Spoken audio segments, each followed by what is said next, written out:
Hace un tiempito venimos estudiando una serie de mensajes que podríamos llamarlo, mejor dicho, los titulamos la serie Los fundamentos de la fe, los fundamentos de la fe cristiana, los fundamentos de la Iglesia de la Gracia, ¿sí? ¿Por qué es necesario repasar estos fundamentos? En primer lugar, porque la Iglesia a lo largo de todos los tiempos fue las doctrinas que siempre creyó la Iglesia. Son doctrinas que están en la palabra. Doctrina es enseñanza, ¿sí? Es la enseñanza que la misma palabra nos da. Ahora, ¿por qué es necesario repasarlo? Algo que la palabra misma nos enseña y estuvo desde que se escribió la palabra, desde que Dios reveló su palabra. Porque a lo largo de la historia también hubo diferentes versiones con respecto a estas enseñanzas, ¿sí? El Evangelio hoy en día está desviado, está desvirtuado, ¿sí? Y por eso es necesario volver a las raíces de lo que la palabra y el testimonio de la Iglesia ha enseñado a lo largo de toda la historia con respecto a la salvación, ¿sí? Una vez más es volver a las Escrituras y ser moldeados nuestros pensamientos por lo que la palabra enseña, ¿sí? Tenemos una tendencia muy grande a hacer lo opuesto, a agarrar el texto y decir, bueno, esto es lo que dice el texto, pero yo pienso de esta manera, ¿no? Y es un milagro de parte del Señor que nosotros podamos hacer el trabajo de leer el texto y de amoldar nuestros pensamientos conforme a la palabra, ¿sí? Y eso nos exhorta una y otra vez las Escrituras a lo largo de toda la Biblia, ¿no? De punta a punta nos exhorta a que moldeemos nuestros pensamientos no conforme a nuestro contexto inmediato, sino a lo que el Señor dice. Génesis capítulo 1, Dios dice, de ese árbol no coma, un mandamiento. El hombre, ¿qué tenía que hacer? Simplemente obedecer. No coman de ese árbol, que es lo único que tienen que entender de lo que Dios les había dicho. Sin embargo, el contexto, el diálogo con la serpiente que les dice, no, bueno, ustedes pueden interpretar ese mandamiento de parte de Dios y darle un resignificado. Dios no es bueno, Dios no es verídico, Dios es alguien que puede equivocarse y por ende si les dice no comas de ese árbol, posiblemente se puede equivocar. Otro pasaje, Romanos capítulo 12, nos dice, no os conforméis a este siglo, sino que sean renovados sus pensamientos, ¿sí? Para que puedan comprender cuál es la buena voluntad de Dios, que es santa, agradable y perfecta. Pero de nuevo, la palabra nos exhorta a que renovemos nuestra manera de pensar. Efesios capítulo 4 nos dice, hermanos, desechen el viejo ropaje que está viciado conforme a los deseos de este mundo y vístanse del nuevo hombre, ¿sí? Esto lo estuvimos estudiando. Entonces, tenemos una tendencia en nuestra naturaleza caída de no considerar lo que la palabra dice y obedecerlo. Tenemos a considerar lo opuesto. Entonces, la Iglesia a lo largo de toda, desde que tenemos el testimonio de los apóstoles en adelante, ha luchado también con este mismo proceso. Y a lo largo de la historia, a veces parece que la Iglesia se olvida de lo que la palabra de Dios dice y toma otras enseñanzas. Hoy en día estamos en un contexto que es así. Tenemos que volver a estudiar el Evangelio, tenemos que volver a estudiarlo, cómo Dios obra en salvación. ¿Cuáles son los frutos? ¿Qué venimos estudiando? Venimos estudiando el pecado, venimos estudiando la justificación, la imputación del pecado en nuestras vidas, cómo Dios resuelve el problema del pecado a nivel externo con las demandas de la ley y cómo resuelve el problema del pecado a nivel interno, un corazón perverso, ¿sí? Cuando estamos estudiando también el tema de la justificación, la imputación del pecado, la regeneración y todos los diferentes elementos que venimos estudiando, estamos estudiando el Evangelio.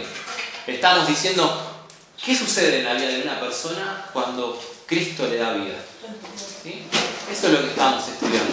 El tema es que los estamos viendo como un diamante, vamos viendo una cara y vemos la imputación del pecado, pero damos el vuelta al mismo diamante y seguimos estudiando el Evangelio, pero ahora estamos estudiando la justificación y damos vuelta al diamante y ahora estamos estudiando la regeneración, ¿sí? Así que el día de hoy vamos a estar viendo lo que la palabra enseña con respecto al nuevo nacimiento, ¿sí? También cuando la Biblia habla de la regeneración nos enseña una de las cosas que vimos hace un tiempo, que Dios nos da un nuevo hombre, ¿sí? Dios forma un nuevo hombre en nuestra vida, ¿sí? Y eso era un ejemplo de la regeneración. El domingo pasado vimos que también Dios nos da un corazón nuevo, el corazón de piedra que antes teníamos, que era contrario a la ley de Dios, que nos hacía no desear la ley de Dios, que nos hacía buscar lo opuesto a Dios. Ahora es quitado ese corazón de piedra y nos es dado un corazón de carne, que es sensible a la palabra de Dios. Y no solamente un corazón de carne, como habíamos visto en Ezequiel y en Jeremías, sino que Dios mismo ahora se compromete, mejor dicho, a cumplir las demandas de su nuevo pacto. ¿Cuáles eran las demandas de su nuevo pacto? Que Él iba a grabar su ley, ¿sí?, en nuestros corazones y que nos iba a hacer andar por ella. Ezequiel capítulo 36. ¿Sí? Fíjense en las promesas del versículo 25. ¿Qué dice? Esparciré sobre vosotros agua limpia y seréis limpiados de todas vuestras inmundicias y todos vuestros ídolos os limpiaré. ¿Sí? Un pequeño parate. La promesa de parte de Dios en este nuevo pacto es que Dios mismo se compromete a limpiarnos de todas nuestras inmundicias y de todos nuestros ídolos. ¿Sí? Es hermosísimo esta promesa. Dios está comprometiendo que nos va a santificar. ¿Sí?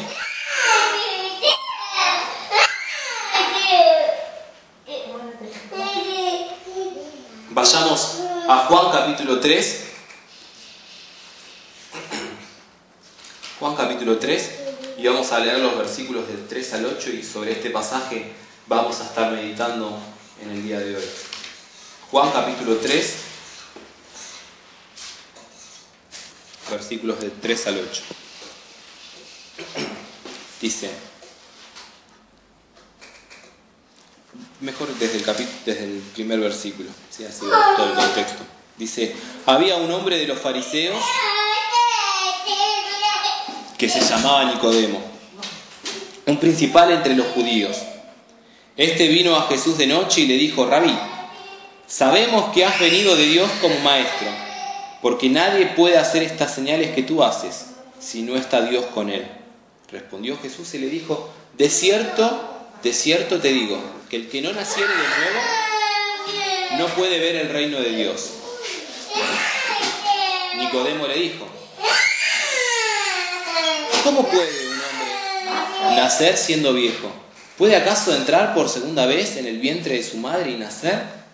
Respondió Jesús, de cierto te digo, que el que no naciere del agua y del Espíritu no puede entrar en el reino de Dios. Lo que es nacido de la carne, carne es, y lo que es nacido del Espíritu, Espíritu es. No te maravilles de que te dije, es necesario nacer de nuevo. El viento sopla de donde quiere y oye su sonido, mas ni sabe de dónde viene ni a dónde va. Así es todo aquel que es nacido del Espíritu. Después responde Nicodemo, dice, respondiendo Nicodemo y le dijo, ¿cómo puede hacerse esto? Respondió Jesús y le dijo, ¿eres tú maestro de Israel y no sabes esto? De cierto te digo que lo que sabemos hablamos y lo que hemos visto testificamos y no recibís nuestro testimonio. Si os he dicho cosas terrenales y no creéis, ¿cómo creeréis si os dijera las celestiales? Sí, el versículo sigue, pero los pasajes en los que nos vamos a enfocar son los versículos del 3 al 8. ¿Sí? Decía, en relación a esto vamos a estar viendo varios puntos con respecto al nuevo nacimiento. Y en primer lugar vamos a ver que el nuevo nacimiento es un evento real, ¿sí? Acontece, es algo verídico, es algo real. Vamos a ver las implicaciones de esto. En segundo lugar, decía que en primer lugar vamos a ver que el nuevo nacimiento es real. En segundo lugar, que el nuevo nacimiento es un acto soberano de parte de Dios. Y en tercer lugar, que el nuevo nacimiento produce evidencias.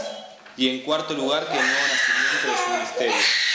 Y estos son los 4 objetivos que vamos a estar viendo hoy.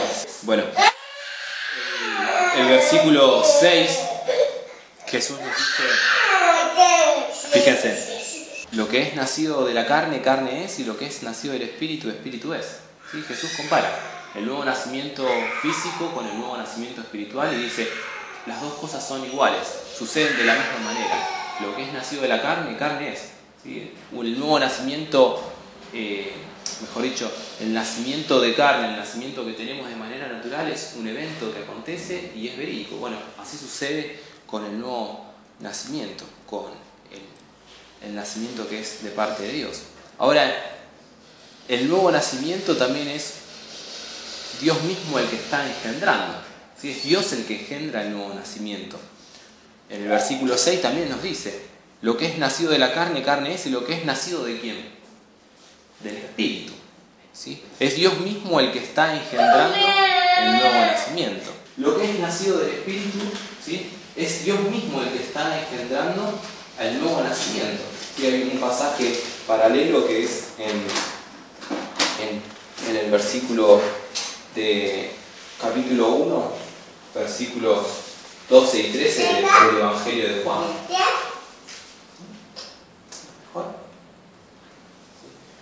Juan capítulo 1, versículos del 12 al 13 dice, mas a todos los que le recibieron, a los que creen en su nombre, les dio potestad de ser hechos hijos de Dios. Siempre cortamos el versículo acá, ¿no? Siempre cortamos el versículo acá. A todos los que creen, más a todos los que le recibieron, a los que creen en su nombre, les dio potestad de ser hechos hijos de Dios. Si cortamos el versículo acá, decimos, todos los que creen tienen la potestad de ser hechos hijos de Dios. Y es verdad, el versículo 13 sigue y dice, los cuales no son engendrados de sangre, ni de voluntad de carne, ni de voluntad de varón, sino de ¿quién? De Dios. ¿Sí? El nuevo nacimiento, el hecho de poder ser considerados hijos de Dios, no se produce por ser engendrados por voluntad de carne, eso quiere decir por voluntad de un varón, que quiere decir que yo hoy he decidido ser un hijo de Dios, hoy he decidido seguir a Cristo. No, no es verdad. Juan nos está diciendo el hecho de que vos puedas responder esos llamados porque Dios mismo te está engendrando y te está dando vida. Tampoco significa que es ni de voluntad de sangre. ¿Sí? ¿Qué quiere decir esto? Que el hecho de que Samuel esté y haya nacido dentro de una familia cristiana no hace que él sea cristiano, no lo hace un hijo de Dios. El nuevo nacimiento no es engendrado por sangre, no se transmite de generación a generación. ¿Sí? Ni tampoco de voluntad de varón. Esto significa que yo no tengo la potestad para decirle a Floppy, ahora vos sos una hija de Dios. A partir de ahora vos sos cristiana. Yo tengo la potestad para transferirte esta nueva posición. Mentira. No podemos ni tenemos esa autoridad. La palabra una y otra vez nos dice, lo que es nacido del Espíritu, Dios mismo es el que está engendrando. ¿Sí? Vayamos a Primera de Juan, capítulo 3. Primera de Juan.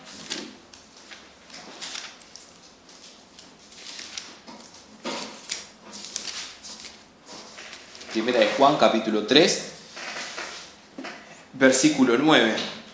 Dice, todo el que es nacido, ¿de quién? De Dios.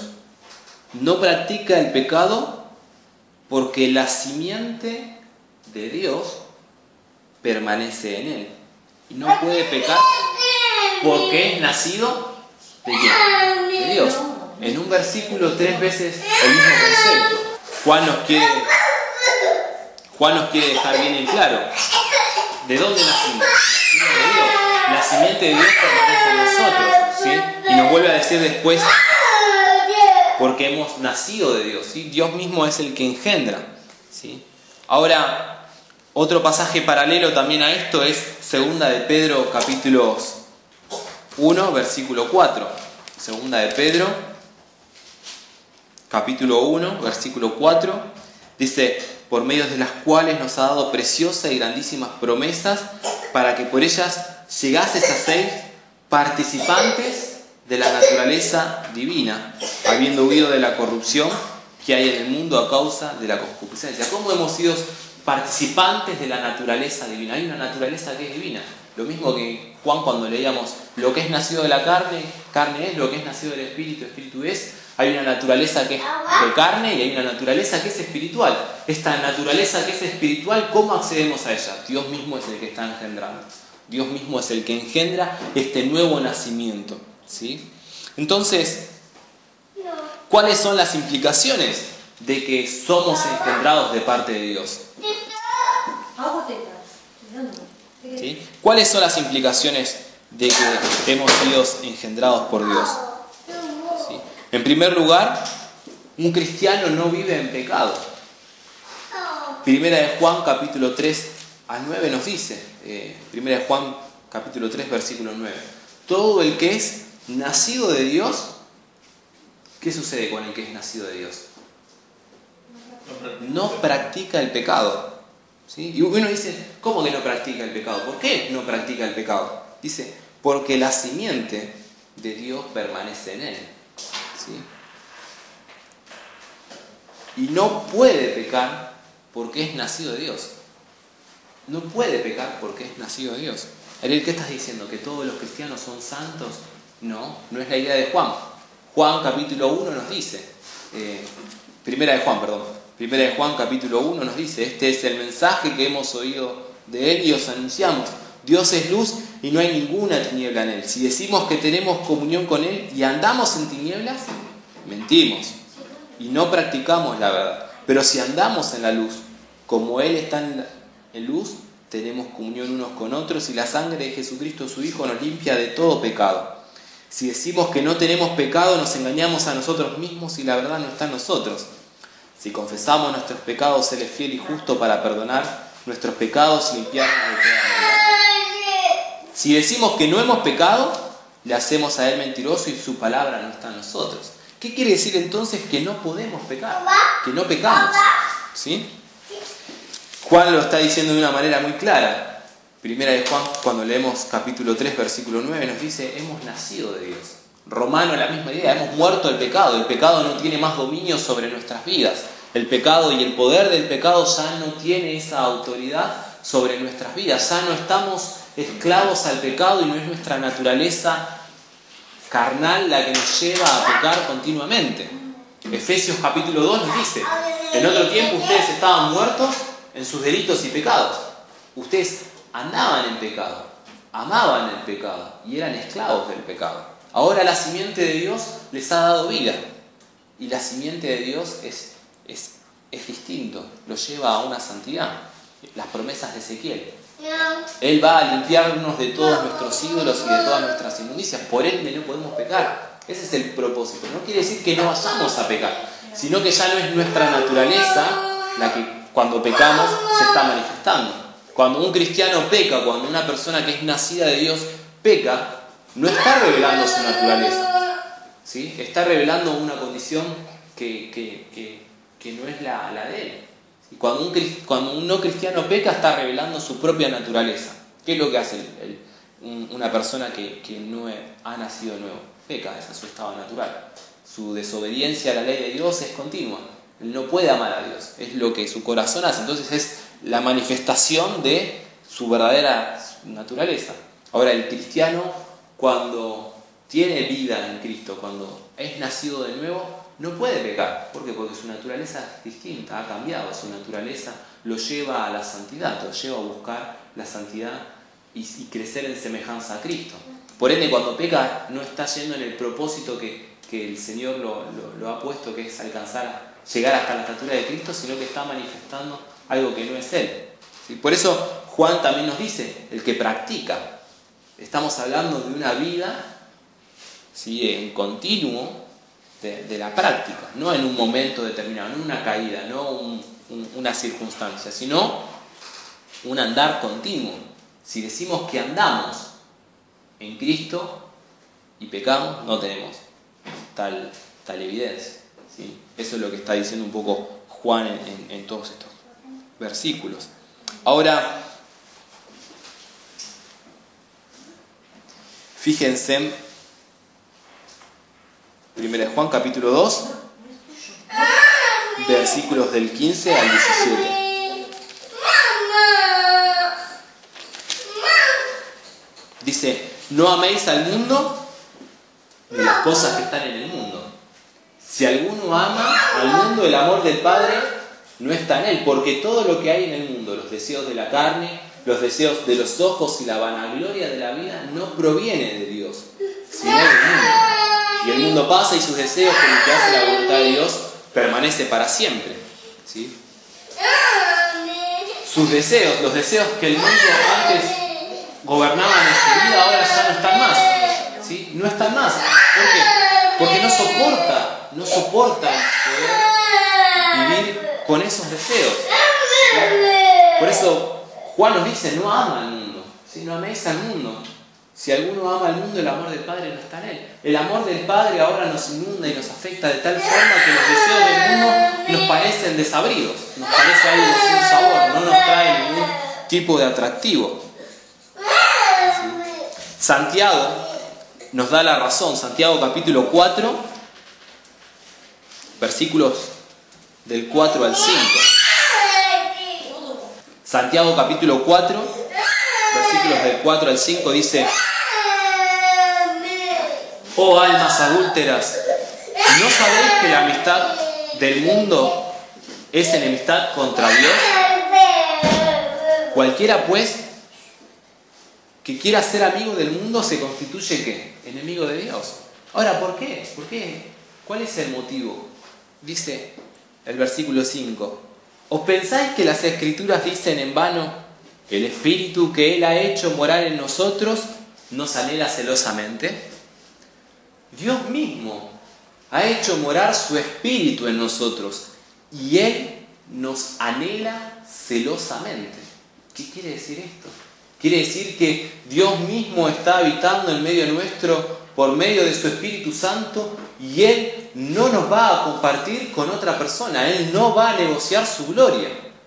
Va a hacer que sus hijos le adoren. Y Él celosamente va a estar trabajando en sus hijos para que le adoren. Ezequiel, cuando dice Él nos va a limpiar de todas nuestras inmundicias y de todos nuestros ídolos, es lo mismo que está diciendo Santiago. Él, por medio de su Espíritu, Él está habitando en medio nuestro y Él no va a compartir su gloria con nadie. Él no va a decir, bueno, Mica, vos podés amar al mundo y podés amarme a mí y podés encontrar un equilibrio entre los dos mundos. Total, yo soy un Dios bueno que puedo permitir un poco de espacio para que tengas anhelos y deseos del mundo. No, la palabra nos dice, Dios nos va a anhelar celosamente y va a derribar cada ídolo, cada gota de inmundicia que hay en nuestro corazón y nos va a hacer que amemos, como dice Juan, a su Padre, que amemos al Padre, que amemos a Dios, que amemos su palabra, que amemos a Cristo. ¿Sí? Ojo, no estoy diciendo que con esto nos tenemos que hacer monjes tibetanos, seguirnos al medio del monte, a encerrarnos en una cueva para no tener influencias del mundo, ¿no? Estamos hablando de una condición de nuestro corazón, de lo que realmente nos genera deseo, lo que nos genera placer, lo que nos genera un gusto, lo que nos genera, como diría Piper, un deleite. ¿Sí? Dónde está nuestro deseo, dónde están nuestros anhelos, es lo que manifiesta cuáles son nuestros ídolos. Por eso el pecado se vuelve algo atractivo para nuestras vidas, porque nos ofrecen una satisfacción mayor de la que Dios nos está prometiendo. Y eso es un engaño, porque no hay nada mayor que la satisfacción que Dios nos puede dar. Pero cuando tenemos una visión clara de quién es Dios, de quién es su Hijo, de lo que Él ha hecho por nosotros, y tenemos una visión más elevada de lo que Dios es, el mundo con sus deseos nos representa algo desabrido. ¿Sí? Y esa es la idea de primera de Juan. Vayamos a Ezequiel capítulo 36. ¿Cuál es el motivo por el cual sucede esto en nuestros corazones? ¿Cuál es el motivo por el cual Dios no nos va a compartir con el mundo? ¿Cuál es el motivo por el cual nos anhela celosamente? Porque somos buenas personas. Porque somos unas personas brillantes que Dios no puede hacer nada sin nosotros. No es por eso. Fíjense lo que dice el versículo 32. ¿Sí? ¿Cuál es la causa de que Dios nos anhela celosamente, de que Dios va a limpiarnos de todas nuestras inmundicias? No lo hago por vosotros, dice. No lo hago porque ustedes tengan algo de valor, no lo hago porque ustedes sean buenas personas o que los necesiten. ¿Sí? No lo hago por vosotros, dice Jehová, el Señor. Sabedlo bien, sépanlo, chicos, no lo hago por ustedes, no lo hago, lo vuelvo a repetir. Sépanlo, sabedlo bien. Avergonzados y cubridos de confusión por vuestras iniquidades, casa de Israel. ¿Sí? ¿Cuál es el motivo entonces? Efesios, cuando estudiábamos el libro de Efesios, capítulo 1 nos dice en varias secciones, ¿para qué? Para la alabanza de la gloria de su gracia. ¿Qué pasó para la alabanza de la gloria de su gracia? ¿Qué hizo para la alabanza de la gloria de su gracia? Nos adoptó, nos limpió, nos redimió, ¿sí? Y todo eso lo hizo por el puro afecto de su voluntad para la alabanza de la gloria de su gracia. ¿Eso qué quiere decir? Para que Él reciba toda la gloria. Si nosotros nos ponemos a pensar unos minutos en lo que acontece en la salvación y solamente consideramos cuál era nuestra condición y cómo está el ser humano en la esclavitud al pecado, no tiene ningún tipo de gloria, no tiene ningún tipo de honra que pueda presentar delante de Dios. De hecho, tenemos una lista tan larga de ofensas contra Dios que no pudiéramos decir, yo vengo a presentarme limpio delante de Dios, vos me tenés que aceptar a mí. ¡Mamá!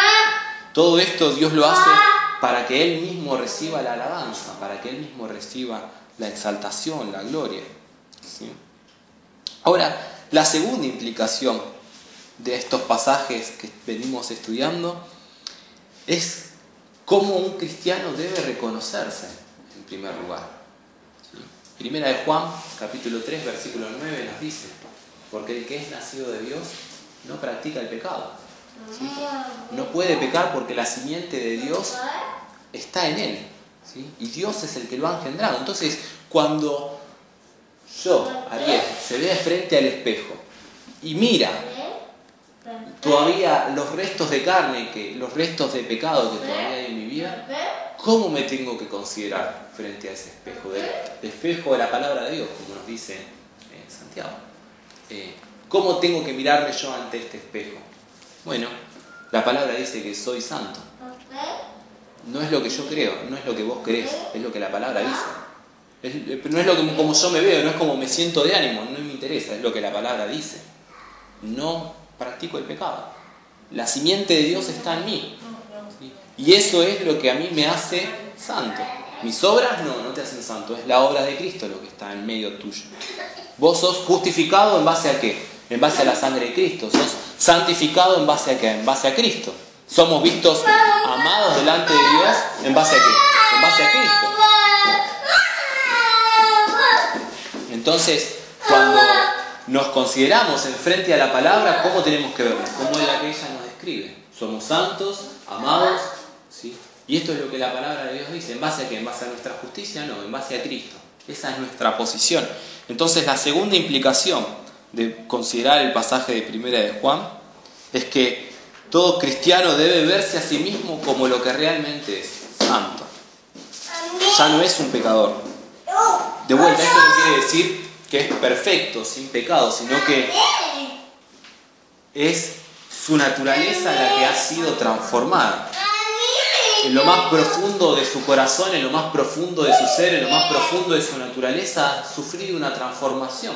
La simiente de Dios está en él. Por ende, es una persona que ahora ama a Dios y su santidad. Por eso es, y esta es la pregunta, ¿por qué uno se siente miserable cuando peca? ¿Por qué hay tanto dolor en por qué hay tanto grado de sensación de inmundicia cuando uno practica el pecado, cuando uno comete pecado? ¿Por qué nos duele tanto? ¿Sí? Justamente porque lo más profundo de nuestro ser, nuestra naturaleza ha sido transformada. Ya no es algo en lo cual hallamos deleite, ya no es algo en lo cual nos genera algún tipo de atractivo. Ahora yo lo digo. Porque cuando un cristiano peca, no está revelando su verdadera naturaleza. Es por eso que de ahí surge el dolor. Juan capítulo 1, versículos 12 y 13, cuando nos dice, a punto de que el nuevo nacimiento es soberano. ¿Sí? Juan capítulo 1, versículos 12 y 13, nos dice quién es el que está engendrando. ¿Quién es el que engendra? Dios. ¿Sí? No es de voluntad de carne, ni de sangre, ni voluntad de varón, sino de Dios. ¿Y eso qué quiere decir? Quiere decir que Dios es el absoluto responsable y el que determina quién es el que es nacido de Dios, quién es el que va a ser su hijo, quién es el que va a ser engendrado. ¿Sí? Depende exclusivamente de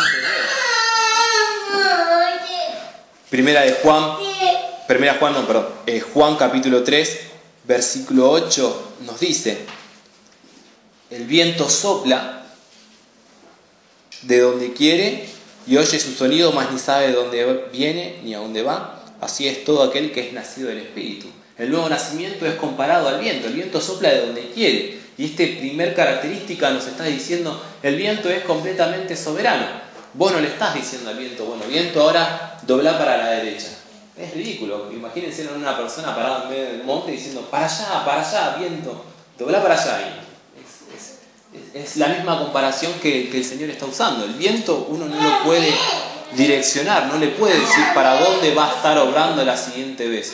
La palabra viento viene del griego neuma, que significa y puede ser traducido como viento, espíritu o aliento, ¿sí?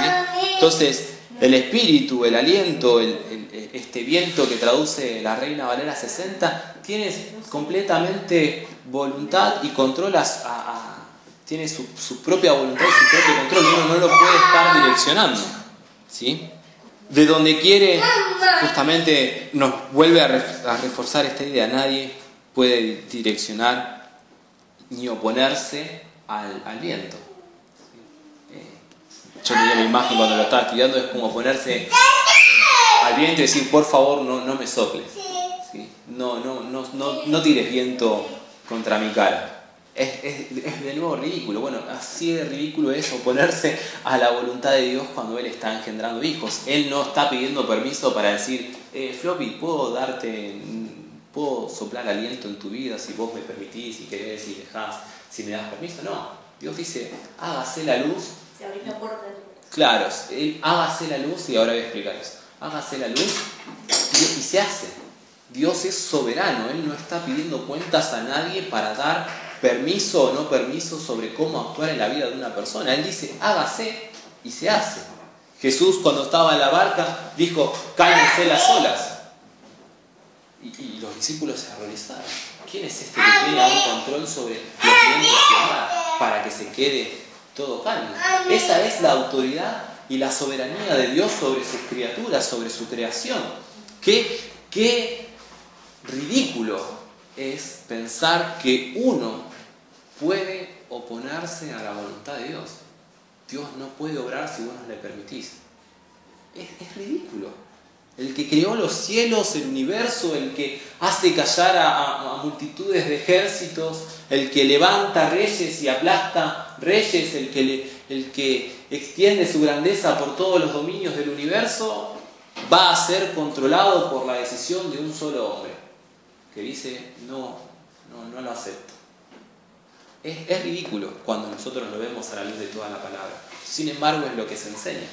Dios obra en salvación cuando Él dice que va a obrar en salvación. Él es soberano, ¿sí? Ahora, tenemos un ejemplo claro en las Escrituras, y me gustaría que vayamos al libro de Hechos, capítulo 9, versículos del 13 al 17. Hechos, capítulo 9, versículos del 13 al 17. Estamos viendo la conversión de Saulo. Saulo es un ejemplo hermoso de cuando Dios obra en salvación. Piensen en Saulo. Saulo, fanático de la ley judía, del pensamiento fariseo, del pensamiento judío de ese momento, perseguidor de la iglesia, en una cruzada matando y metiendo en cárcel a todo cristiano que se encontraba. Esa era la carrera de Saulo.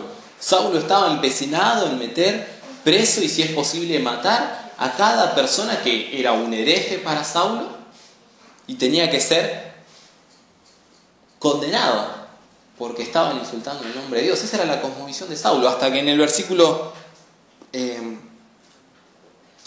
13 está la conversión, pero hasta que en un momento se encuentra cara a cara con Dios. Me anoté el 13 al 17. Imagínense cuál era la reputación de Saulo, que cuando Dios habla con Ananías responde: Señor, he oído de muchos acerca de este hombre ¿Cuántos males ha hecho a tus santos en Jerusalén? Yo a veces pienso que no le prestamos atención a lo que el texto dice. Imagínense, situación, ustedes orando en sus casas, ¿sí? Orando, ayunando, leyendo la palabra, de repente, de manera clara entendemos y está la voz de Dios diciendo: ve a buscar al asesino de Iglesias. La respuesta de Ananías es un claro ejemplo de lo que era Saulo, pero también el temor y al mismo tiempo diciéndole a Dios mismo: Señor, a este tengo que ir.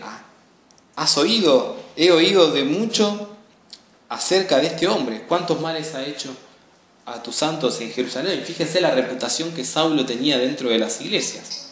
Ahora, fíjense en unos versículos antes, cuando Saulo habla con respecto a su conversión.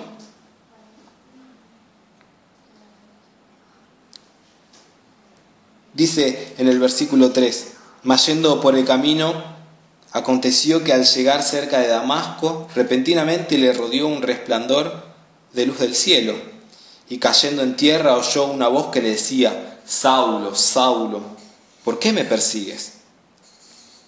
Él me dijo: ¿quién eres, Señor? Y le dijo: yo soy Jesús, a quien tú persigues. Dura cosa te es dar coces contra el aguijón. Él, temblando y tembloroso, dijo: Señor, ¿qué quieres que yo haga? Y el Señor le dijo: levántate y entra en la ciudad y se te dirá qué debes hacer. ¿Sí? Vean la conversión de Saulo. El corazón de Saulo, antes de salir al camino, antes de cruzarse en ese encuentro con Jesús, su corazón estaba yendo a una misión a meter más presos a más cristianos. Ahora, se presenta cara a cara con Jesús.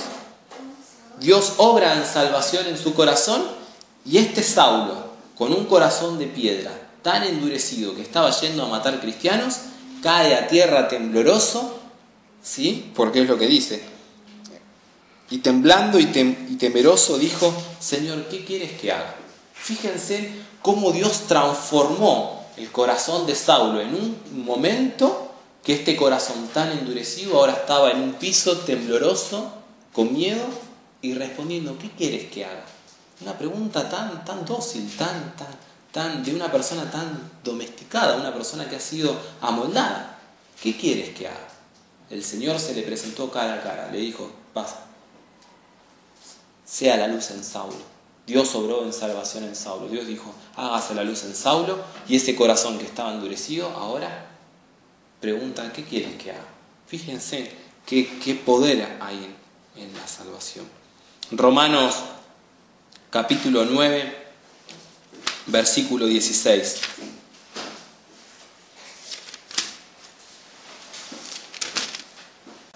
Romanos 9, 16 dice: así que no depende del que quiere ni del que corre, sino de Dios que tiene misericordia.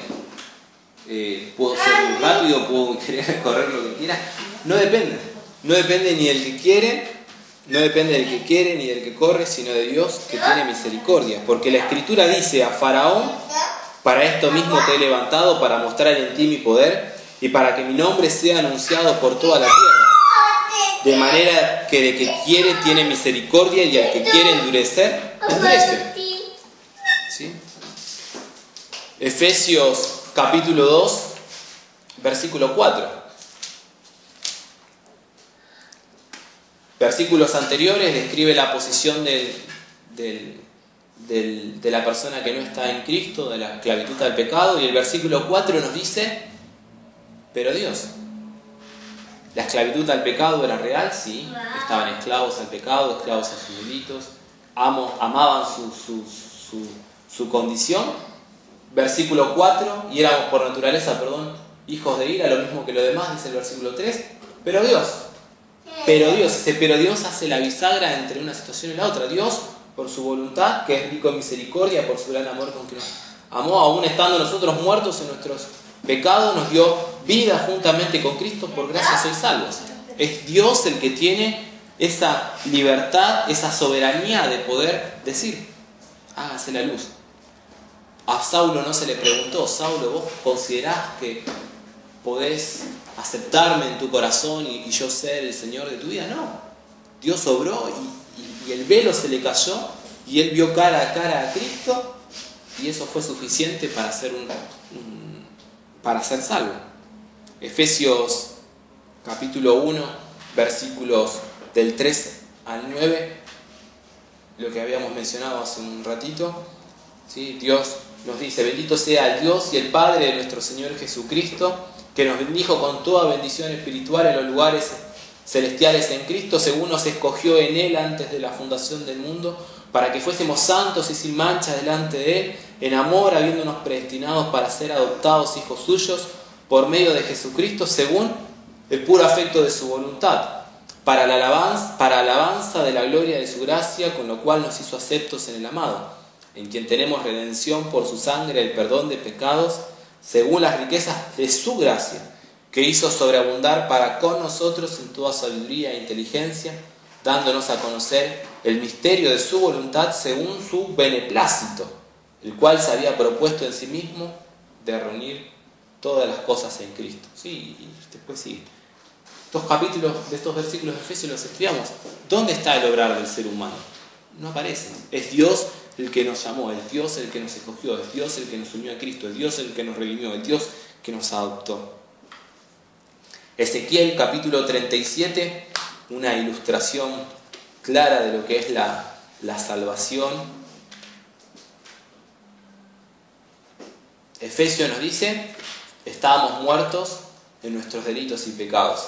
Y Ezequiel me parece una figura, un ejemplo tan evidente. Ezequiel 37 dice: la mano de Jehová vino sobre mí y me llevó en el espíritu de Jehová y me puso en medio de un valle que estaba lleno de huesos y me hizo pasar cerca de ellos por todo en derredor, y aquí que eran muchísimos sobre la faz del campo y por cierto secos en gran manera. Y me dijo: hijo de hombre, ¿vivirán estos huesos? Efesios capítulo 2, ustedes estaban muertos en sus delitos y pecados. Eran huesos secos en gran manera, ¿sí? Dios pregunta a Ezequiel: ¿vivirán estos huesos? ¿Sí? ¿Habrá vida en estas personas? Dice: oíd palabra de Jehová. Así ha dicho Jehová el Señor a estos huesos: he aquí, yo hago entrar espíritu en vosotros, ¿y qué sucederá? Y viviréis. Y pondré tendones sobre vosotros y haré subir sobre vosotros carne y os cubriré de piel y pondré en vosotros espíritu y viviréis y sabréis que yo soy Jehová. Sí, después sigue el versículo, dice: profeticé pues como me fue mandado, y hubo un ruido mientras yo profetizaba, y aquí un temblor y los huesos se juntaron cada hueso con su hueso, y miré y aquí tendones sobre ellos, y la carne subió y la piel cubrió por encima de ellos, pero no había en ellos espíritu. Y me dijo: profetiza al espíritu, profetiza, hijo de hombre, y di al espíritu: así ha dicho Jehová el Señor, espíritu, ven de los cuatro vientos y sopla sobre estos muertos y vivirán. Y profeticé como me había mandado, y entró espíritu en ellos y vivieron, y estuvieron sobre sus pies un ejército grande en extremo. Eso es la salvación. Estábamos muertos, secos, en gran manera, ¿sí? Y Dios dice: hágase la luz, júntense los huesos, júntense los tendones, sople vida en ellos. En tercer lugar, el nuevo nacimiento produce evidencias, ¿sí? Si venimos diciendo que el nuevo nacimiento es engendrado por Dios, es soberano de Dios, el nuevo nacimiento va a darse a conocer, es una obra evidente. Juan capítulo 3, versículo 8, la segunda sección.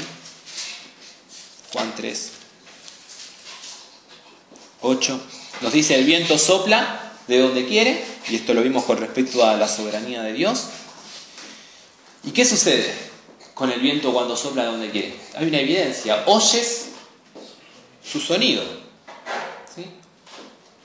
Nosotros el viento no lo vemos, vemos las evidencias del viento en cómo mueve la copa del árbol, cómo revolea las bolsas las hace danzar, como los barcos son impulsados en el mar, los barcos a vela. Vemos los efectos y las consecuencias del obrar del viento. No lo podemos ver, no podemos direccionarlo, pero vemos sus evidencias, sus frutos, ¿sí?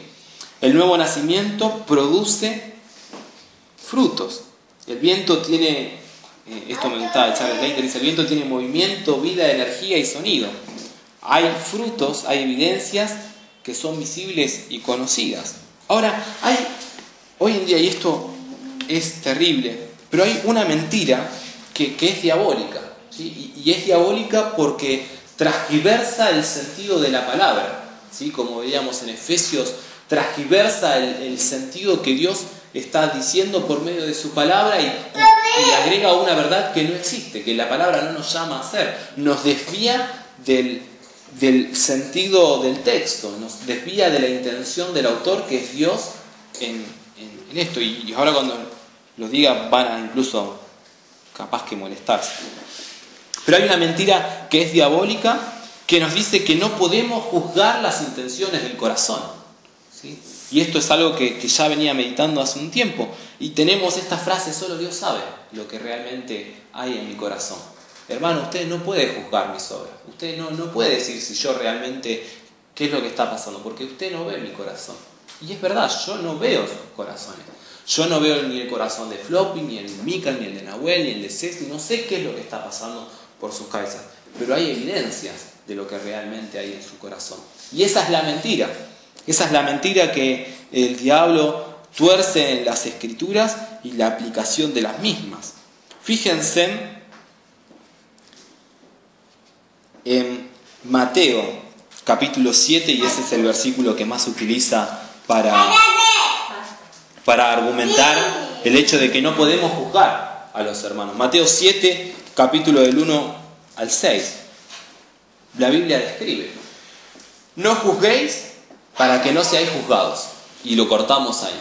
Hermano, usted no me puede juzgar porque si no usted va a estar siendo juzgado. Y si seguimos, dice, porque con el juicio con el que juzguéis serán juzgados, y con la medida con que medís os serás medido. ¿Y por qué miráis la paja que está en el ojo de tu hermano y no echas a ver la viga que está en tu propio ojo? ¿O cómo dirás a tu hermano, déjame sacar la paja de tu ojo y he aquí la viga en el ojo en el tuyo? Hipócrita, saca primero la viga de tu propio ojo y entonces verás bien para sacar la paja del ojo de tu hermano. No deis lo santo a los perros, ni echéis vuestras perlas delante de los cerdos, no sea que las pisoteen y se vuelvan y os despedacen. Este es el texto privilegiado para decir, hermanos, ustedes no pueden juzgarme. Ustedes no pueden decirme nada con respecto a mi corazón, porque con la misma vara con la que medís, ustedes van a ser medidos. Ustedes no saben lo que hay en mi corazón. Ahora, ¿Jesús es esquizofrénico? ¿Tuvo un problema de doble ánimo mientras tuvo su ministerio? Espero que me digan que la respuesta es no. Obviamente que no. Dios se equivoca y entonces tiene doble intenciones y la palabra nos da diferentes interpretaciones. No. ¿Sí? El espíritu que habló es el mismo. Dios reveló la misma verdad. Dios no es esquizofrénico. Dios no nos va a estar diciendo una cosa por un lado y otra cosa por el otro para que nosotros no sepamos qué hacer. Entonces, ¿por qué tenemos los versículos del 15 al 20? Es el mismo contexto, hermanos. Lucas lo simplifica más. Fíjense en los versículos del 15 al 20, nos dice: guardaos de los falsos profetas que vienen a vosotros con vestidos de con vestidos de ovejas, pero por dentro son lobos rapaces. Por sus frutos los conoceréis. ¿Acaso se recogen uvas de los espinos o higos de los abrojos? Así todo buen árbol da buenos frutos, pero el árbol malo da frutos malos. No puede el buen árbol dar malos frutos, ni el árbol malo dar frutos buenos. Todo árbol que no da buen fruto es cortado y echado en el fuego.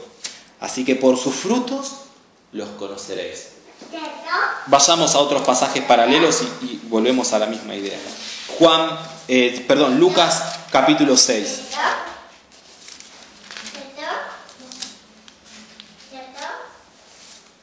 Lucas capítulo 6.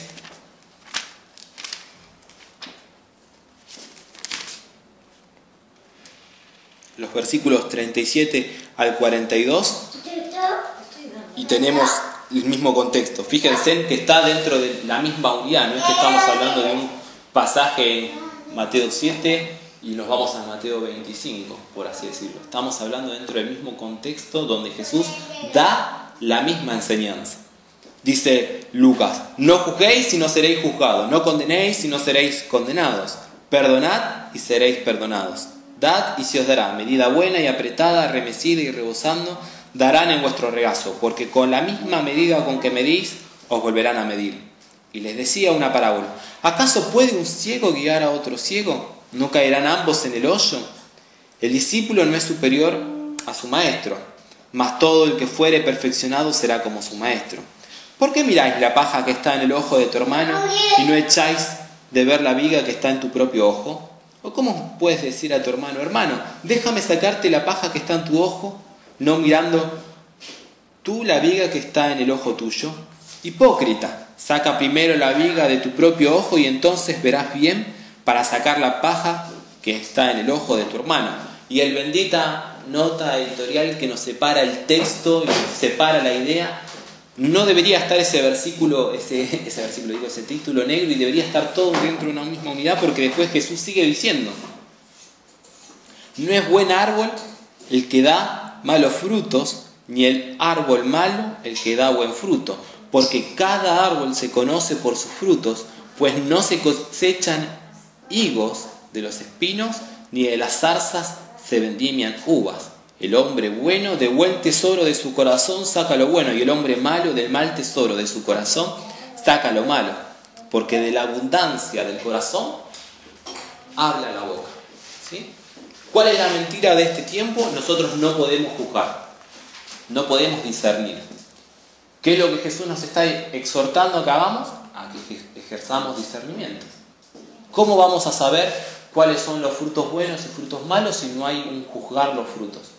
Entonces, cuando nosotros nos referimos a pasajes como el de Mateo, donde dice: no juzguéis o no seréis juzgados, no se debe estar refiriendo a lo mismo que consideramos en los pasajes más adelante. ¿Cómo podemos saber quién es un falso profeta? Por sus frutos. ¿Qué debemos hacer con un falso profeta? Juzgar. Ahora, estos no se presentan dentro de una congregación o no se presentan dentro de la vida diciendo: yo soy un falso apóstol, yo vengo a hablar de parte del diablo. La Biblia no dice eso, dice que vienen disfrazados de ovejas. ¿Sí? Eso quiere decir que se visten, se hablan, se comportan, se mueven, hasta quieren oler como ovejas. Quiere decir que hay que ejercer un discernimiento para ver qué es lo que está aconteciendo, qué es lo que está hablando, qué es lo que está enseñando, cuáles son los frutos, cuáles son las evidencias que están obrando.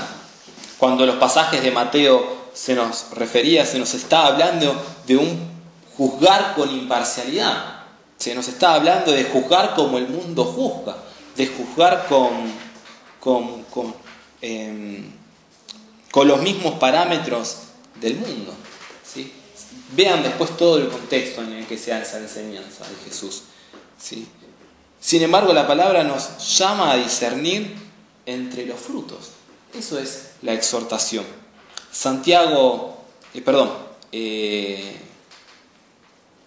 Mateo 18, del 15 al 22. Mateo 18, del 15 al 22. Dice: por tanto, si tu hermano peca contra ti, ve y repréndele estando tú y él solos. Si te oyere, has ganado a tu hermano. Mas si no te oyere, toma aún contigo a unos o a dos, para que en boca de 2 o 3 testigos conste toda palabra. Si no lo oyeres a ellos, dilo a la iglesia, y si no oyere a la iglesia, tenle por gentil y publicano. De cierto os digo que todo lo que atéis en la tierra será atado en el cielo, y todo lo que desatéis en la tierra será desatado en el cielo. ¿Sí? Después dice otra vez: os digo, sí. ¿Qué sucedió en esta exhortación de Jesús? Nos está llamando a examinar los frutos, el modo de andar de un cristiano, de un hermano, Y si este hermano anda en desobediencia y no quiere escuchar el testimonio y la exhortación de un hermano dentro del cuerpo de Cristo, hay que llamar a 2 o 3 testigos y llamar de vuelta a la exhortación. Y si no quiere oír, llama a la iglesia. Y si no quiere oír a la iglesia, ténganlo por publicano y gentil. ¿Qué quiere decir esto? Que está dando frutos, evidencias de que no es de Cristo. ¿Sí? Eso es lo que está diciendo la palabra. ¿Sí? Ahora, ¿ven el problema de entenderla, de leer la palabra por partes? Fraccionamos a las Escrituras y lo hacemos quedar a Dios como un esquizofrénico. No podemos juzgar el corazón. No, la palabra dice sí podemos juzgar el corazón. De hecho, somos llamados a juzgar el corazón. Somos llamados a pesar los frutos. ¿Sí? Ahora después más adelante vamos a ver por qué. Primera de Tesalonicenses 5, Primera de Tesalonicenses, capítulo 5, versículos del 12 al 14.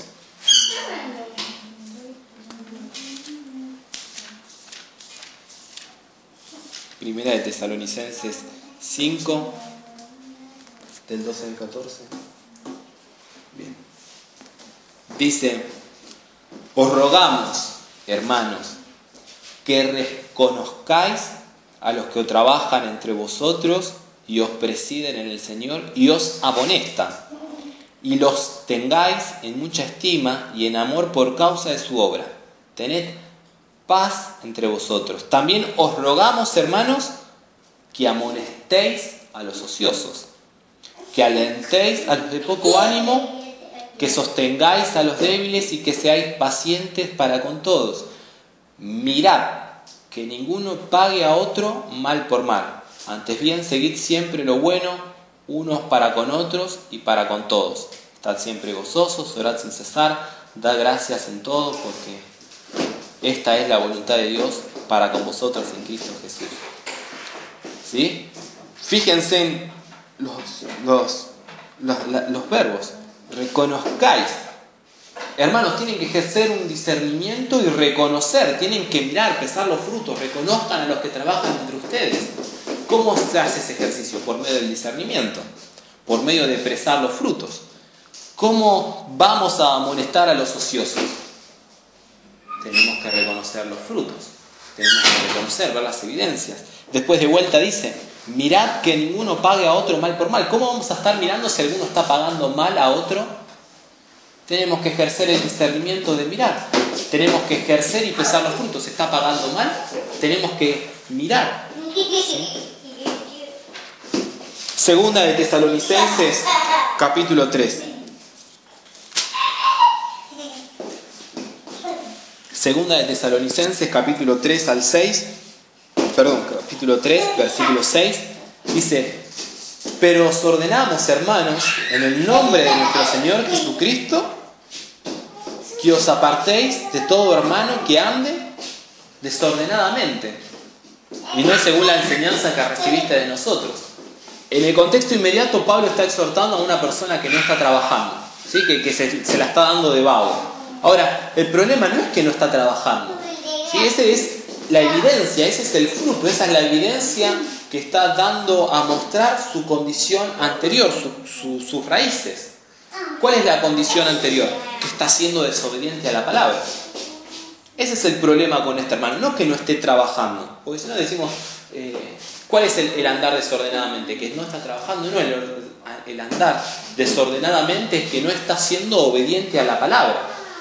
Por ende, el ser desobediente de la palabra está andando desordenadamente y el fruto es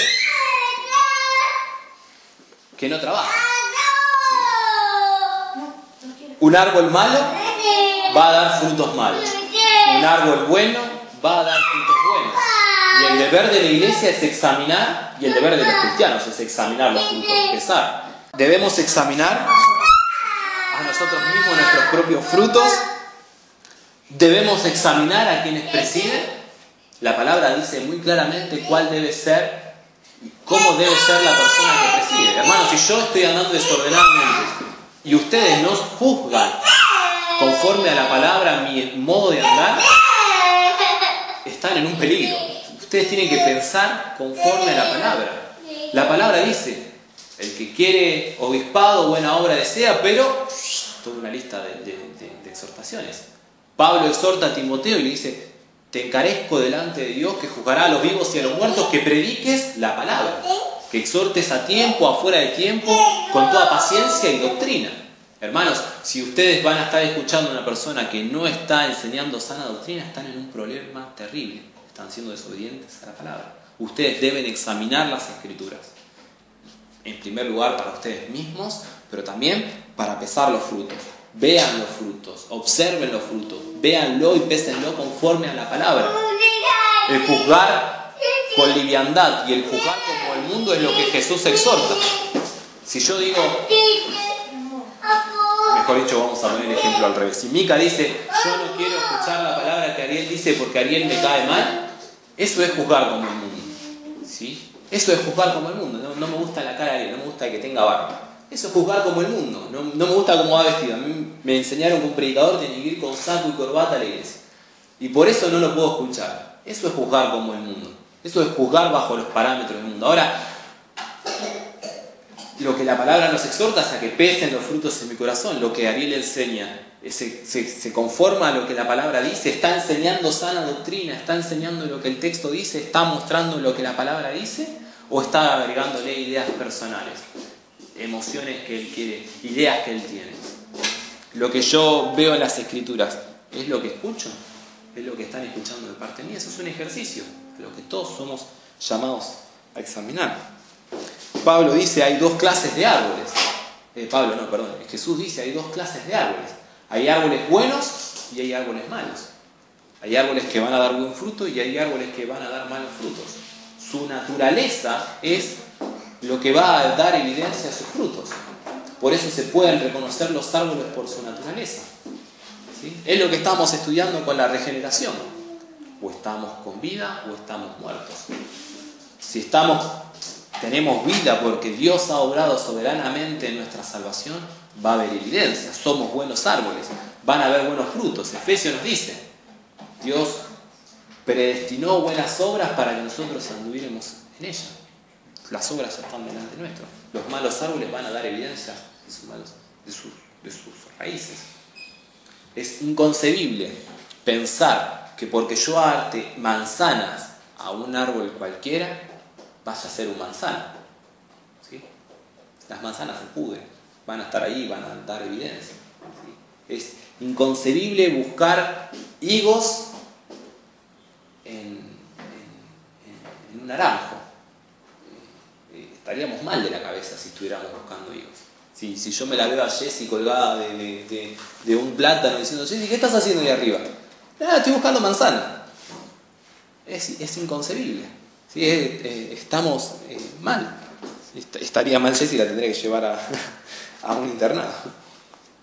¿Sí? Entonces es la misma lógica que Jesús está aplicando al nuevo nacimiento. El que es nacido de Dios va a dar frutos de Dios. ¿Sí? Por todo lo que estuvimos viendo, Dios no va a descansar porque nos anhela celosamente y Él va a hacer que andemos en sus caminos. Él va a hacer que nosotros demos frutos dignos de Él.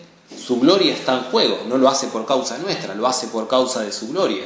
Efesios nos dice que la iglesia está puesta para dar a conocer la multiforme sabiduría de Dios. Entonces está la gloria de Dios puesta en juego. Él no nos va a dejar al simple deseo de nuestro corazón a ver qué frutos podemos dar. ¿Sí? Y en tercer lugar, el movimiento... Iba a decir Juan cuando nos dice en el versículo 8, nosotros no sabemos de dónde viene el viento, ¿sí? Pero vamos a ver su obrar. Nosotros no sabemos quién es nacido de Dios y quién no es nacido de Dios. Yo no tengo un anteojo para decir cristiano, no cristiano, cristiano, no cristiano. Ahí está el próximo cristiano que va a estar, el próximo escogido de Dios que el Señor le va a dar vida. No tengo esos lentes, esa capacidad de poder ver. Pero el viento sopla de donde quiere, mas oye su sonido. Los que han nacido de Dios van a dar evidencias de que son de Dios. Los que han nacido del Espíritu van a dar evidencias de que son nacidos del Espíritu. El nuevo nacimiento es evidente porque produce frutos evidentes. Y en tercer lugar y por último, vemos en Juan capítulo 3, versículo 8, que el viento sopla de donde quiere. El viento sopla de donde quiere y oyes su sonido, mas no sabe de dónde viene ni a dónde va. Así es todo aquel que es nacido del Espíritu. Hermanos, es un misterio. El nuevo nacimiento yo lo puedo explicar, lo puedo mostrar en la palabra, sigue siendo un misterio. No sabemos ni a dónde viene ni a dónde va. Yo no sé quién va a ser el próximo que Dios va a obrar en salvación. Yo no sé quién va a ser la próxima persona que Dios diga hágase la luz, quien sople su espíritu y dé vida. No lo sé. ¿Sí? No lo sé.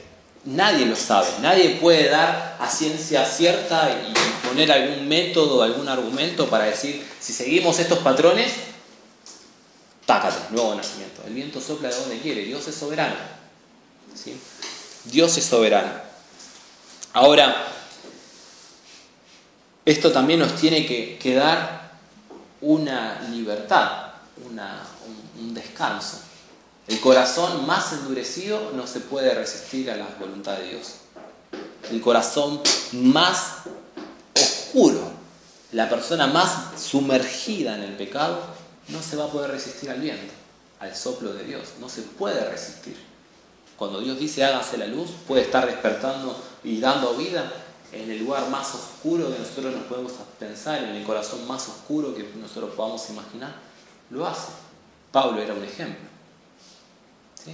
Imagínense en una situación de persecución en la iglesia y el encabezado, el verdugo de cortarle la cabeza a los cristianos. En un determinado momento Dios dice hágase la luz y está quebrado de rodillas, llorando, diciendo Señor, ¿qué quieres que haga? Entonces no tenemos nosotros la facultad para poder decir quién es el próximo. Los frutos son evidentes. El nuevo nacimiento es evidente, vemos su obrar, vemos sus frutos.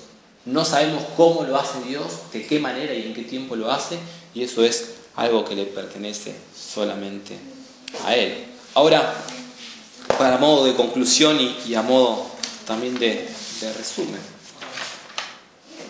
me había anotado unas preguntas. ¿Por qué es necesario ver el nuevo nacimiento? ¿Por qué es necesario? ¿Por qué es necesario ver el Evangelio en esta cara del diamante? Jesús lo dice de manera clara. Hermanos, si no nacen de nuevo no pueden entrar al reino de los cielos. Es terrible. Ustedes pueden hacer lo que quieran, pero si no han nacido de nuevo, no van a entrar al reino de los cielos. Nicodemo se le presenta a Jesús y le dice, sabemos que has venido de Dios como maestro, porque nadie puede hacer las señales que tú haces si Dios no está con él. Hermanos, yo creo en Cristo. Veo el amor, veo la cruz, veo el Evangelio. No puede haber otra persona que pueda hacer las obras. La pregunta es, ¿naciste de nuevo? ¿Dios obró en un nuevo nacimiento en tu corazón? Porque Nicodemo creía en Jesús. Lo reconocía. Él decía, eres un maestro, eres alguien que viene de parte de Dios. ¿Sí? Vos, nadie puede hacer las obras que haces si Dios no está en él. Lo veía, decía, eres el Cristo. No como los fariseos diciéndole que eras hijo del diablo. ¿Sí? Que las obras que él hace son por medio de demonios. Nicodemo estaba reconociendo quién era Cristo. Era un estudioso de las Escrituras. Sabía las evidencias del Mesías, del Cristo. Sin embargo, Jesús le dice, si no naces de nuevo, no vas a entrar al reino de los cielos. Entonces, podemos tener un conocimiento intelectual de quién es Dios, de quién es su palabra, de quién es Cristo, y no nacer de nuevo. Y eso es terrible. Por eso, ¿cuál es la necesidad de ver el nuevo nacimiento? Es que no vamos a entrar al reino de los cielos si no hemos nacido de nuevo. Y eso es un motivo por el cual estar orando, un motivo por el cual examinarnos. Segundo propósito por el cual vemos es que debemos examinarnos a nosotros mismos, si es que estamos en la fe. ¿Sí? Debemos pesar nuestros frutos, debemos poner en balanza a la luz de la palabra si realmente hemos nacido de nuevo. ¿Sí? no sea cosa que estemos siendo engañados. Y esto no tiene que generarnos un pánico de ver fantasmas por todos lados y estar perseguidos con respecto a la salvación. Sí nos tiene que dar una disciplina de poder pesar nuestros frutos. El propósito de que Dios nos llame a examinarnos si estamos realmente o no en su palabra y si realmente hemos nacido de nuevo, es porque está en juego nuestra vida eterna, está en juego nuestra salvación. ¿Sí? Entonces el propósito fundamental por el cual examinarnos es para pesar nuestros frutos, y si no estamos andando en la verdad, arrepentirnos de nuestras obras, arrepentirnos de nuestras malas obras y aún de nuestras buenas obras por ganar salvación, como decían los puritanos, arrepentirnos aún de nuestras buenas acciones para ganar más gracia, y abrazar el Evangelio, abrazar a Cristo, ver lo que Dios ha hecho y abrazar a Cristo, arrepentirnos, mirar a Cristo, como dice Juan. En segundo lugar, afirma nuestros corazones. ¿Por qué? Porque si consideramos la obra de Dios, vemos que no depende de nosotros. No depende de nosotros el que seamos salvos. No depende de nosotros el que podamos permanecer en la salvación. Y eso es un arma fuertísima para luchar contra el legalismo, contra la religiosidad. Si la salvación no depende de nosotros y no depende de nosotros el sostenernos en la salvación, Dios va a estar obrando y eso nos va a producir gracia. Y la respuesta natural a la gracia es la gratitud. Vamos a estar agradecidos delante de Dios. Sabemos que no vamos a poder, por más que nos esforcemos, agregarle un codo a nuestra altura, dice la palabra. Entonces eso va a afirmar nuestros corazones. Y en tercer lugar, ¿por qué necesitamos ver el nuevo nacimiento? Es que hay una necesidad de predicar el Evangelio. ¿Sí? Es necesario, porque sin la predicación del Evangelio no hay salvación. Dios estableció los medios de gracia por los cuales nosotros vamos a escuchar el mensaje de Cristo y vamos a ser salvos, por medio de la predicación del Evangelio. El Espíritu Santo no va a obrar de manera independiente a la palabra. Y esto es lo más terrible de nuestro contexto, porque las iglesias no predican el Evangelio. Y si no hay predicación del Evangelio, no hay salvación. Y si no hay salvación, no hay nuevo nacimiento. Dios no está obrando en regeneración. Y por ende, tenemos un montón de personas que están siendo engañadas, que van rumbo al infierno. Es terrible. Si no hay predicación del Evangelio, no hay salvación. Dios no va a obrar de manera independiente. ¿Sí? Nosotros abrazamos el Evangelio aún dentro de un contexto porque por medio de la multiforme gracia de Dios, en la multitud de medios que tenemos hoy en día hemos escuchado el Evangelio, pero fue vital que alguien nos predicara el Evangelio. Un video en YouTube, un video en Internet, una reflexión por algún autor, la lectura de la palabra. Hubo medios que Dios estableció para que nosotros escucháramos el mensaje de Cristo. Y eso fue lo que nos trajo a vida, lo que nos llamó. Pero sin predicación del Evangelio no va a haber salvación. Y eso es terrible en nuestro contexto. Por ende, es vital que nosotros conozcamos lo que la palabra enseña con respecto al nuevo nacimiento y prediquemos. Esa es la urgencia. ¿Sí? Ese es el último punto por el cual vemos el nuevo nacimiento. Hay una urgencia. Debemos predicar el Evangelio. Debemos predicarnos a nosotros mismos el Evangelio. Y debemos proclamar el Evangelio de Cristo. Y con esto vamos a estar luchando contra el legalismo, contra la religiosidad, contra la mentira de este tiempo. ¿Sí? Vamos a orar. Señor amado, Padre, gracias. Gracias por tu palabra, Señor. Gracias por Cristo, Señor. Gracias porque, Señor, no sabemos cómo, en qué tiempo, en qué momento, pero en tu soberana voluntad, en tu soberanía, Señor, decidiste darnos vidas con Cristo, Señor. Nos mostraste a Cristo, nuestro velo fue quitado, Señor, y pudimos ver la gloria de tu Hijo en la cruz, Señor. Señor amado, gracias. Gracias porque, como dice Santiago, Señor, vos nos anhelás celosamente, Señor, y como dice Ezequiel, vos nos vas a descansar, Señor, hasta que cada ídolo sea derribado, Señor, hasta que cada altar de idolatría de nuestros corazones sea quitado, hasta que cada inmundicia de nuestro corazón sea corrida, Señor. Gracias, Padre, por tu salvación, Señor. Gracias por Cristo. Señor, al meditar en esto no podemos dejar de gozarnos, Señor. Estábamos muertos. Estábamos secos en gran manera, Señor. Y nos das vida, Padre. Soplaste tu aliento en nosotros, Señor. Señor, nuestros corazones ahora están sensibles ante tu palabra, Señor. ¿Cómo no adorarte? ¿Cómo no exaltar tu nombre, Señor? Señor amado, te ruego que no quede solamente en una exposición de tu palabra, Señor, sino que se haga carne en nuestros corazones, Señor. Señor amado, necesitamos de tu Espíritu, Señor, para que podamos bajarlo, Señor, a nuestro andar diario, Señor, para que podamos ver la urgencia, Señor, de andar en tu palabra, de predicar tu verdad, Señor, de predicar a Cristo, Señor, de proclamarlo. Señor amado, gracias. Gracias por tu salvación, Señor, gracias por Cristo. Gracias porque no hay ningún mérito, Señor, en nuestras vidas. Señor amado, gracias.